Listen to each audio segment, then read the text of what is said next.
After years of relatively peaceful relations, India and Pakistan have started fighting once again. Student council elections for next year will be taking place soon, and we have all the information you need. We have some exciting updates for you all about how you can show your love and support for your favorite teachers at City. All of this and more on the Pegasi News Network.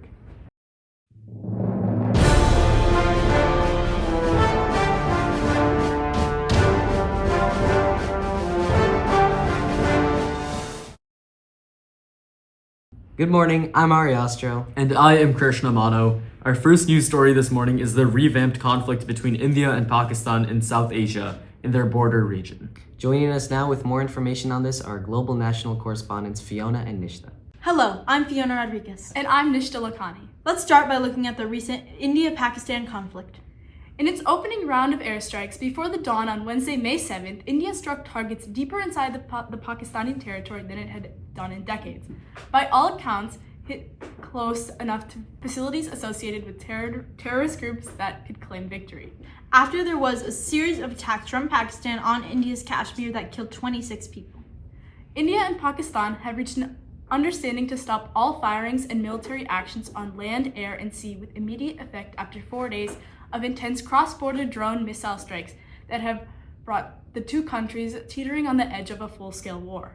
Since this deal, both countries have accused the other of violating the ceasefire deal, but the agreement has held strong overall. In other news, the RFK Jr., the health secretary, is removing an alphabet soup of agencies. Since taking the helm of the Department of Health and Human Services in February, Secretary Robert F. Kennedy Jr. has moved quickly to shrink the agency, firing thousands of agency staffers. He canceled billions in grants to universities and public health departments, purged some leadership, and shaken up the norms of the scientific review process. Both the firings and grant cancellations have been challenged in court. A federal judge has temporarily paused the staff cuts for several weeks. Kennedy heads to Capitol Hill this yesterday to testify before lawmakers for the first time as Human Health Services Secretary. That's all today, but remember to read and watch the news whenever you can. By doing that, you can actively make the world a better place and make a difference when you are informed. Back to you, Krishna and Ari. Thank you guys. Moving on. With the school year coming to a close, elections will be held to decide each grade's student council for next year. Joining us now with more information on these elections are our student interest correspondents, Sophia and Harper. Hey y'all, it's your student correspondent, Sophia Beckwith and Harper Davis. Today, right now, in this very hour, 8th grade through 11th grade should be voting their student council boards. There should be a link posted to your class page with the voting Google Forms. Don't forget to vote before the end of the hour. That's right, don't forget to vote. Anyways, next year, Close Up is coming back to City High Middle in 2026. If you are an 8th through 11th grader interested in attending this trip, please contact Mrs. Mapes and Mr. Skur with any questions, and make sure to turn in a deposit of $250 by May 30th. May 21st, the class of 2028 is hosting a celebration cinema night at 6 p.m. There will be showing Clueless. The tickets are $9 and will be sold at both lunches until the end of the showing. Make sure to buy tickets for your family and friends. Everyone's invited. If you are looking for any summer camps or sports, make sure to check with the city athletic coaches and the city highlights. There are many fun events you can sign up for in the summer. That's all for this week. Make sure to stay kept up with your class trip information we discussed last week. We'll see you next week. Thank you both, but we're at that time of the show again. It's time for the rundown.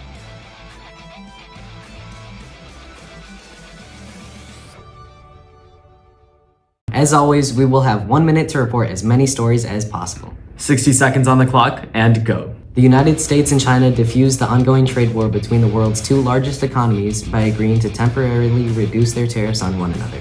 President Trump said that this would only be in effect until they came up with a formal trade agreement, but represents a massive shift from the 145% tariffs to what is now at 30%. In under 2 days of the conclave's meeting in the Vatican, following the death of Pope Francis, a new pope was selected by the cardinals. Pope Leo XIV is actually the first American pope, born in Chicago and serving as a religious leader in places across the world. He also went to seminary school near Holland, Michigan, just an hour away from us. That's pretty cool. Former Supreme Court Justice David Souter passed away at the age of 85. He was first appointed by George H.W. Bush in 1990 and retired in 2009.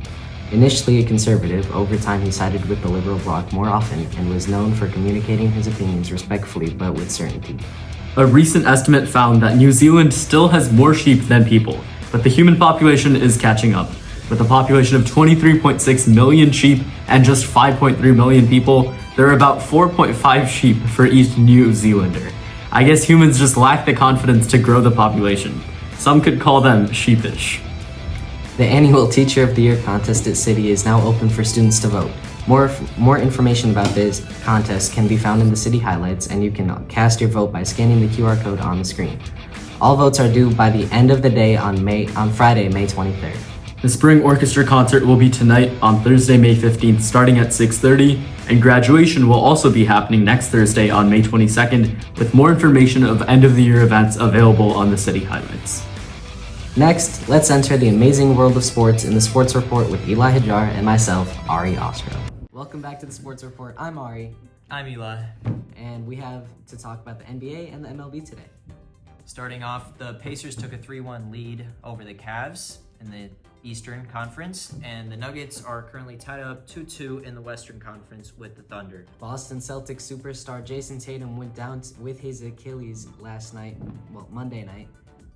Then the Boston Celtics went on to lose that game and now are down at the time of this recording 3-1 to the New York Knicks. Going into soccer, we have the Champions League final coming up. It'll be Inter Milan, who beat Barcelona 7-6 on aggregate, and then PSG, who beat Arsenal 3-1 on aggregate. Arsenal just can't seem to win a trophy these days. And moving to the MLB, the Tigers are ahead in the Central Division of the American League. That's all for this week. We'll see you next time. Wait, is that all for the year? Is this the last one? We need one more. Okay. Next week. Hello! Today we're with Mr. V, and I'll be interviewing him on the track season.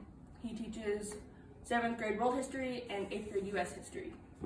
Hey Mr. V, first off, what is track?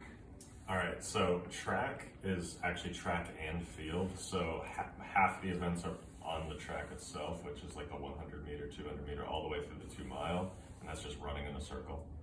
Or the field events include pole vault, long jump, throwing events, things like that. Cool. How long is the track season? So our season runs for Union from about March through mid to late May is about it. But if you are inclined to, there is track programs in the summer and indoor in the winter. Cool. How has the season been so far? I would say this season's been very successful. For us, we're a very young team, but we actually have done pretty well in our conference. And our 4x100 meter relay team is actually going to try to make it to the state meet. Hopefully they'll qualify at regionals on Thursday. Awesome. How do you feel about the final meet? I'm feeling pretty good.